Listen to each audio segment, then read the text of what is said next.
Mas tem esses momentos que conta muito estar no lugar e passar alguma coisa que não é tão óbvia, que não é, tu não vai ver só na imagem e na foto, que é a sensação de quem está vivendo aquilo.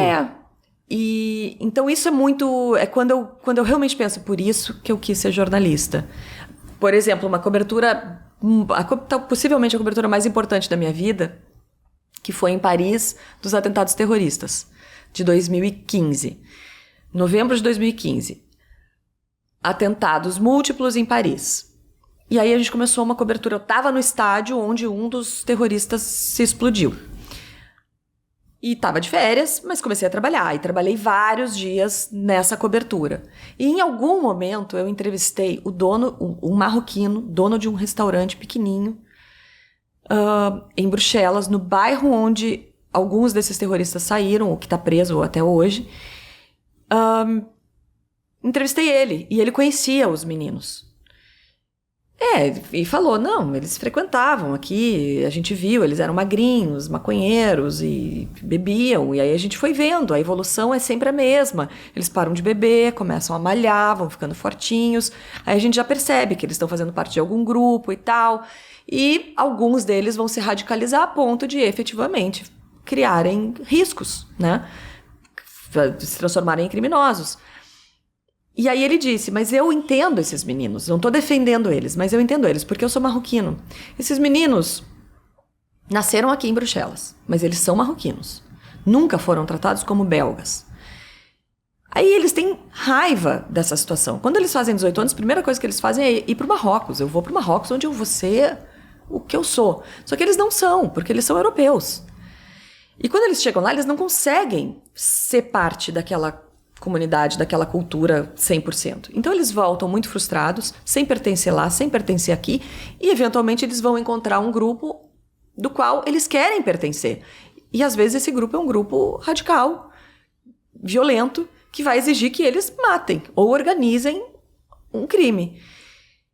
Então, assim, humanizou toda a questão. E eu fiquei pensando, eu não estou aqui para defender terrorista, não é isso. Mas se a gente não entender a raiz do problema, a gente vai continuar simplesmente juntando corpos e fazendo monumentos e tentando prender terrorista antes deles atuarem, e não vai resolver o problema, que é um problema social, econômico social. Então, quando eu consigo entender e explicar isso, aí eu ganhei o dia, aí eu tô feliz. O que faz um bom correspondente internacional? É curioso. Muito curioso, não cansa, não se acomoda.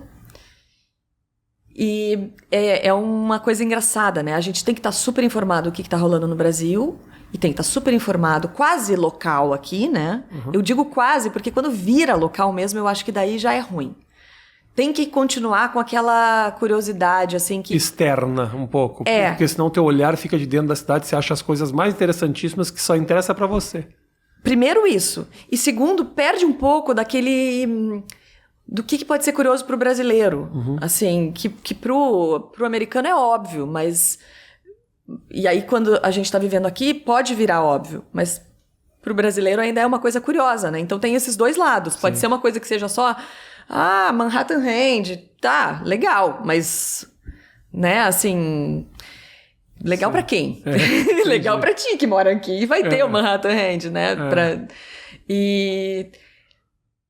Mas, por outro lado, continua vendo alguma coisa que pode ser curiosa pra quem não é daqui. Eu nunca vou esquecer quando eu aprendi como é que se dá gorjeta num pub inglês, que eu morei alguns anos em Londres. E eu morei anos lá antes de ler num livro de sociologia, a sociologia do pub. Sociologia. É maravilhoso esse livro. E aí explicava como que se dá a gorjeta no pub. Porque aqui tu pede um drink e deixa $1, né? Ou preenche $1 por drink, pelo menos. Lá não, lá isso é muito americano. Eles são muito mais sofisticados do que isso. Então tu pede uma pint e tu diz pro que tu tá no balcão, pediu a pint e diz, and one for you. Né, oferece para ele. Ele, gentilmente, não vai retirar o preço de 2 cervejas. Ele vai retirar 1,5. Ele vai retirar só meia para ele. E ele não vai beber ali na hora. Raramente isso vai acontecer. Mas daqui a pouco, tu tá lá curtindo, ou no balcão, ou na mesa. Aliás, no balcão as pessoas podem vir conversar contigo, na mesa não. Tá. Ninguém vai te incomodar. E o cara que tá atrás do balcão vai fazer o seguinte, vai estar com uma pint ou uma meia pint e vai fazer. E tá te agradecendo. Então o cara passa bebendo a noite inteira, é isso? Talvez Mas o dinheiro dele, gente, paga o cara, dá dinheiro Mas pro se cara. todo mundo dá Rafa pint e ele tomar uma, tudo bem, entendeu? Não existe Entendi. trabalhar no pub e não tomar, né? Ele Imagina. toma, né? Tem que tomar. Mas não é lindo isso? Eu achei. Quando eu aprendi, aí É uma etiqueta. eu comecei a ir no pub só pra fazer, pra ver se era real. E é real, comprovado. Então isso, pro inglês, Nossa, aqui nos Estados Unidos... tem a menor graça. Aqui nos Estados Unidos, você chega, você senta, você pede uma cerveja, o cara já te dá a conta, fala, vaza. Já bota água, Já bota. mas isso é Manhattan, tá? No Brooklyn não fazem isso, Ah, não. é? Vou te convidar. Aqui é impressionante. Não. Você entra no restaurante, você acabou... Você deu a última garfada, que já vem com a conta, fala, tá, obrigado. Às vezes tu ainda tá comendo e a conta já tá ali, né? Impressionante, cara, impressionante. É muito difícil me acostumar aqui. Aliás, é muito louco você falar isso, né? Você precisa manter um olhar externo da realidade americana e traduzir pro brasileiro as coisas que são interessantes para eles. Que a gente acha, né? A gente quer que seja, acha isso. né? Que às vezes também não são, mas às vezes... Assim, o jornalismo não pode ser só quantas pessoas morreram na guerra da Ucrânia hoje, né? Não pode ser só a inflação né, americana. Primeiro, o mais legal da correspondência internacional é que tem que sempre dar contexto. Isso eu acho mais legal. Porque muito mais legal do que dar a notícia é pensar como dar a notícia para ela ser bacana e compreensível e fascinante pro outro. E isso eu aprendi com a minha chefe em Londres. O que você está falando é a coisa mais fascinante do dia. Não interessa. Não é. Muitas vezes não é. Mas você tem que achar que é, porque senão ninguém vai prestar atenção. Então, assim, não é todo dia que Jeff Bezos perde 20 bilhões de dólares e isso, de fato, é fascinante. Mas hoje eu vou ter que falar que é a inflação mais alta nos Estados Unidos desde os anos 80. Boring! Como é que eu vou fazer isso ficar bacana? Então, aí a gente busca o filme dos caça-fantasmas, vai pra frente da Public Library, né? Como é que chama? Biblioteca Pública. Lembra quando esse filme aconteceu? Vocês nem eram nascidos, ou se vocês lembram, estão ficando velhos. Então, desde lá a inflação não estava tão alta. Às vezes a gente erra feio, fica ridículo, fica...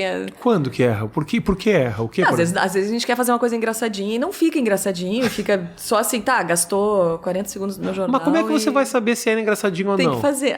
Tu que me diz. Não, mas não tem como, você só vai saber pela repercussão das pessoas. E mesmo assim, às vezes as pessoas podem ter adorado e você não tem como saber.